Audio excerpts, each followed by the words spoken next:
오늘 말씀은 사사기 6장 28절부터 32절까지의 말씀입니다.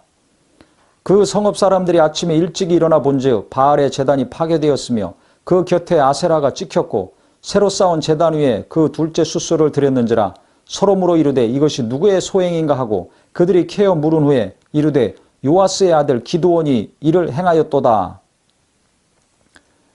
바알의 우상이 깨트려지고 아세라 상이 찍혀서 불태워진 것을 이들이 아침에 목격을 했습니다. 그래서 이게 누구의 소행인가 조사해 봤더니 기드온이라는 것을 알았습니다. 그러니 이 사람들이 얼마나 분노가 치밀어 올랐겠습니까? 자기들이 신으로 섬기고 숭배하던 이 우상들이 이렇게 처참하게 비참하게 깨어지고 무너졌을 때 그들의 분노는 하늘을 찔렀을 것입니다.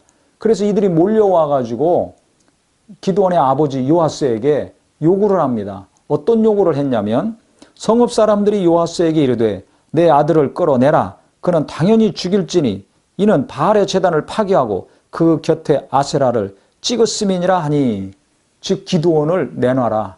당신 아들 당장 죽여야 된다. 이렇게 지금 아우성을 치는 겁니다. 이때 요아스가 어떻게 대하냐면 자기를 둘러선 모든 자에게 이르되 너희가 바알을 위하여 다투느냐? 너희가 바알을 구원하겠느냐? 그를 위하여 다투는 자는 아침까지 죽임을 당하리라. 바알이 과연 신일진데 그의 제단을 파괴하였은즉 그가 자신을 위해 다툴 것이니라. 바알이 신이라면 그가 스스로 싸우고 기드온을 어떻게 제거할 것이다. 이 아버지가 지금 들끓고 있는 이 여론을 한순간에 다 잠재웠습니다. 어떻게 잠재웠습니까? 상황 파악을 너무나 잘한 것입니다.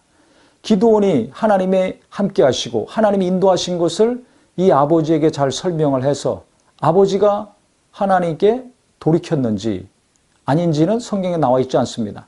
그런데 우상이 깨지고 박살나고 무너졌는데도 기드온은 멀쩡히 살아있습니다. 자기 집에는 어떤 우환도 닥치지 않았습니다. 아들을 사랑하는 아버지의 마음으로만 우리가 그냥 넘어갈 수가 없습니다. 이 상황에서 기드온의 아버지 요아스는 상황 판단을 정확하게 한 것입니다. 바알과 아세라가 참신이 아니라는 것을 깨달은 거죠.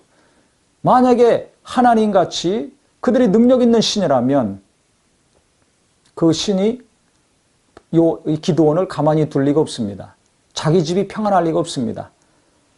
그들이 가짜 신이라는 것을 아는 거죠. 능력 없고 힘없는 우상이라는 것을 이 요아스는 아는 것입니다.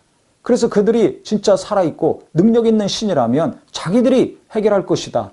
왜 너희들이 아우성치고 기드온 죽이라고 난리치느냐.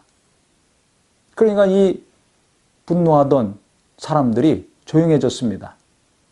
우리가 잘 알아야 될 것은 오늘 말씀을 통해서 이렇게 큰 일이 생기고 분노하는 일이 생기고 많은 사람이 옳다고 주장하고 여론몰이 하더라도 상황 파악을 정확하고 분명하게 해야 됩니다. 이게 하나님이 함께 하시는 것인가 아닌가? 하나님으로 말미암은 것인가 아닌가? 분명한 지혜가 있기를 바랍니다. 깨어진 바알상과 불태워진 아세라의 그 상을 보면서 기드온의 아버지는 하나님이 참 신이구나. 우리 아들이 행한 것이 맞는 일을 했구나. 하나님께 돌아가야 되는구나. 깨달음이 있었습니다. 실패를 통해서 위기를 통해서 우리가 깨닫고 더 하나님께 돌이키는 은혜가 있기를 바랍니다. 어려움이 닥치면 실패하면 하나님을 원망하고 등지지 마시기를 바랍니다. 하나님은 살아계십니다. 그분은 능력 있는 분입니다. 그분이 참 신이십니다. 천지 만물을 창조하신 그 하나님이 우리를 구원하셨고 우리를 사랑하고 계십니다.